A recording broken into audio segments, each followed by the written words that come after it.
Falcons head coach Raheem Morris, 2-7 Saints are a dangerous team despite the coaching upheaval. This is from the Rich Eisen show. Raheem is absolutely correct, ladies and gentlemen. I would argue that the Saints are more dangerous because of the coaching upheaval, not despite the coaching upheaval. Replacing Dennis Allen, world-renowned clown, with Darren Rizzi, a.k.a. the Rizzler, a.k.a. Merry Rismus, is a huge boom for the locker room, huge boom for the players and the culture of this team.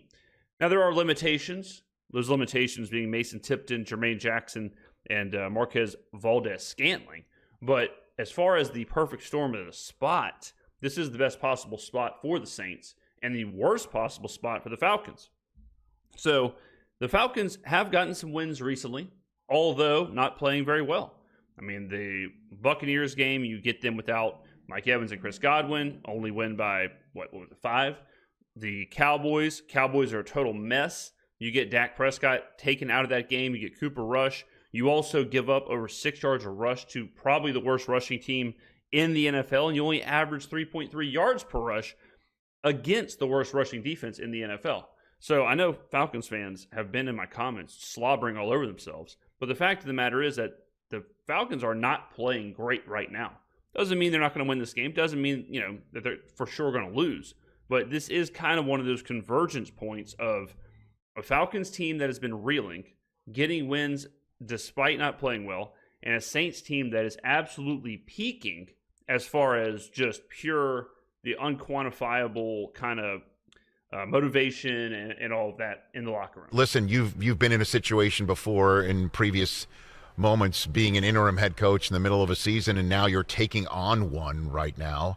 How do you even prepare for a team that has just fired their coach, and you pretty much don't know what might be tweaked or might be changed right now with the Saints, I'd imagine, Raheem, right? It's something you obviously got to address with your football team, but you better go about your process. You better go about the way you move through every single week and get ready to play a team that's going to come in here with a renewed sense of urgency and ready to come out here and play for their coach and ready to play for their livelihood, so to speak.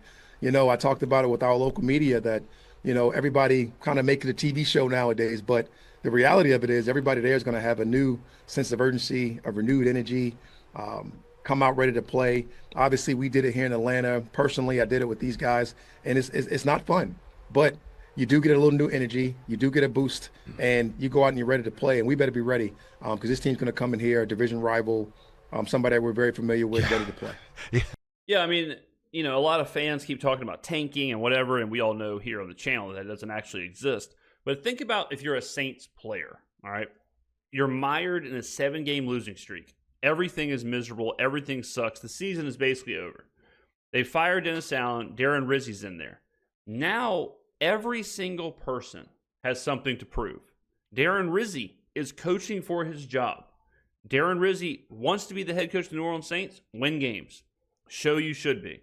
If Darren Rizzi rattles off some insane, like 6-2 or whatever it is, record down the stretch, does it mean anything for this season? No. Does it mean something for the potential of him being the head coach of the NFL? Absolutely. All right, Clint Kubiak, if he can regain this offense, because some pieces are back, not Chris Olave, but some pieces are there. If Clint Kubiak can show that, look, I know what I'm doing here. All right, the offense is good when I have it under control. Dennis Allen was the problem. He was holding me back. If Clint Kubiak shows something down the stretch, that could not only make him the offensive coordinator for the Saints next year for an incoming head coach, but it could also, if he does get relieved of his duties, could land him another OC spot. Okay, certain players are playing for possibly their next contract. They are playing for possibly their legacy and their career. Players like DeMario Davis, Cam Jordan, players like that. It's like, how do you want to go out? You can kind of play free. You kind of go out there and you are as highly motivated in this game as possible. And God help us if the Saints win this game. Because then you want to talk about a boost. You want to talk about that weight off your shoulders. You snap the losing streak. Rizzi's there. You're having fun again. Things turn on a dime when it comes to the motivating factors and just kind of how players approach the game. So I can guarantee you we'll get the highest effort from the New Orleans Saints in that Superdome come Sunday at noon. This is absolutely the most underrated rivalry in the NFL. 100%. I know obviously Packers and Bears or Cowboys and obviously the Eagles are playing this weekend. A lot of us folk in the media talk about that a little bit more than this one. This is serious business when these two teams face one another. Yeah, no doubt. Rich, to be flat out honest, we don't like them. They don't like us. And it's no secrets when it comes to those things. It went down even when I wasn't here last year to those guys scoring on their own, so to speak, on the last play of the game. So for us, man, it is not a well-liked team by us. We got so many similarities, styles of play, coaches, front office people going from the Saints to our organization and vice versa. So, yeah, we don't like each other. It's just pretty clean and pretty clear. And it's we definitely do respect each other, but we don't like each other. Yeah, it's pretty cool. I could personally care less about the Falcons as far as I'm worried about every game. I'm worried about every week. I'm worried about whoever. I wanted to beat the Eagles at home just as bad as I wanted to beat the Falcons. I wanted to beat the Rams in the NFC title game as much as I want to win a Falcons game, right? So I'm not exactly personally, I don't, weight this game any higher. I know for sure the players do because of what we've seen the players say and do, and they do feel a rivalry. When you play, I'm sure, if you've played anything, like if you've played adult league softball or if you played high school football, whatever, if you play a team and a group of players year in and year out, you do create that, I want to beat them. So there's no doubt the players feel this rivalry as well. Cool that you say something like that. I don't think that's bulletin board material. They feel the same way about you. You might as well just talk about it. It's right out there, It's well documented. Cam Jordan, I believe, he's still sacking Matt Ryan today. And it's well documented. I got so much respect for some of their players that when you're able to say these things, this is not coming from a place of negativity. It's coming from real life experiences on the grass, playing against each other and going out there ready to play a really tough fought game. Do you outwardly say, hey, when we go into the stadium, look around because we're coming back here, knowing the Super Bowl's there? Do you say something like that, Coach? Honestly, Rich, you got to look at this thing from step by step, and you got to get ready to go. And I think the ultimate reality is if you don't have big dreams, you're not dreaming big enough. And we all have that dream. And a lot of us came into the season with the dreams of winning the Super Bowl. And a few of us right now put ourselves in position to actually go out there and obtain those goals. And we're one of those few.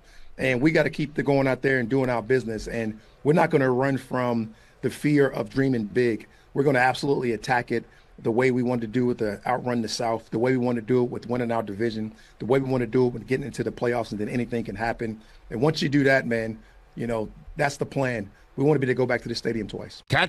Yeah, basically, I don't blame Raheem for having big. I don't blame anybody for having big goals. You absolutely should be. You should have big dreams, and no doubt the Falcons, who are in the pole position in the NFC South, have those big dreams. That's why they went and got Kirk Cousins, right? So, I don't blame them there. But this game is an interesting game because the Saints are, per usual, incredibly injured. It's going to be hard to move the football in the air with the wide receiver corps that we have. It's going to be an Alvin Kamara, Taysom Hill game. Bottom line. If the Cowboys can run for 6 yards a rush, over 6 yards a rush, then the Saints should be able to do even better because the Cowboys are absolutely dreadful on the ground. So the Saints should be able to do something there. Can the Saints stop Bijan Robinson? Can the Saints stop the Falcons wide receivers without Kool-Aid and Marshawn Lattimore? This is the first game in a long time that Marshawn Lattimore is not either on the sidelines or on the field. And then Kool-Aid's hurt as well, so it's kind of one of those things where we call them cluster injuries in the sports gambling world, but the Saints have a ton of cluster injuries where not just one, not just two wide receivers are out, not just one, not just two defensive backs are out.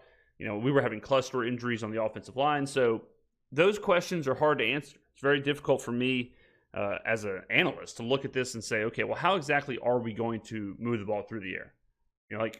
Can I sit here and say, oh, don't worry, MVS will step up and he'll be able to do this? I can't confidently say that. Someone has to step up, but I had someone in the comments ask me, do I think Mason Tipton can have a huge game? And no, I'm never going into a game saying Mason Tipton is going to have a huge game. He could, but I certainly don't want to rely on that, right? Just like the defensive backs. Like, can our defensive backs shut down their wide receivers? Sure. Do I expect them to? It's hard to say that, So it's going to have to be on the ground. It's going to have to be with the guys that I can confidently say should take over this game, who are Alvin Kamara and Taysom Hill. I mean, that is who has to win this game, bottom line. And defensively, we have to stop Bijan. Like the Cowboys did. If the Cowboys did, we can. We can't allow 6 yards of carry, 7 yards of carry. If that is the case, we will get rolled. As far as like what Derek Carr will be facing, the good news is Derek Carr won't be facing any pass rush. The Falcons don't get after any quarterback. So we don't have to worry about, him being under a tremendous amount of duress or any of that, which is a huge benefit for Carr. So offensively, it's unique because it sets up well for us to have success offensively. But then you look around like, well, who's going to have the success? Because if I'm sitting here saying, well, Derek Carr will have all day in the pocket, cool, but what does that exactly mean? Does that mean Foster Moreau's going to have a big game? Like, who exactly is going to benefit from Carr being protected in the pocket? I would assume Alvin Kamara is going to have a big game through the air as well, because he is the guy, right? So we're going to have to get him the ball, whether it's on screens or whether it's on short routes or whatever. And then, of course, he's going to have to run the football very well. So it's going to be a game in the trenches. We can't go down early. You cannot go down early when you aren't really equipped to attack through the air. So we got to keep this game close. It would be very, very beneficial for us if we got to lead early, and then we could kind of dictate the pace, how Kubiak likes to do. If we could kind of control the clock, run the football, and not have to worry about playing from behind. So, but it'll be an interesting game. The X's and O's side of it is kind of unknown, but the non-X's and O's stuff, as far as like the culture and motivation, we know that. So this is a weird game to try and handicap, but we will do that on this channel, so stay tuned. We're going to pump out a ton of videos between now and kickoff. So stay tuned to the channel. Let me know in the comments below what you think. Thank you for watching, and I will see you in the next video.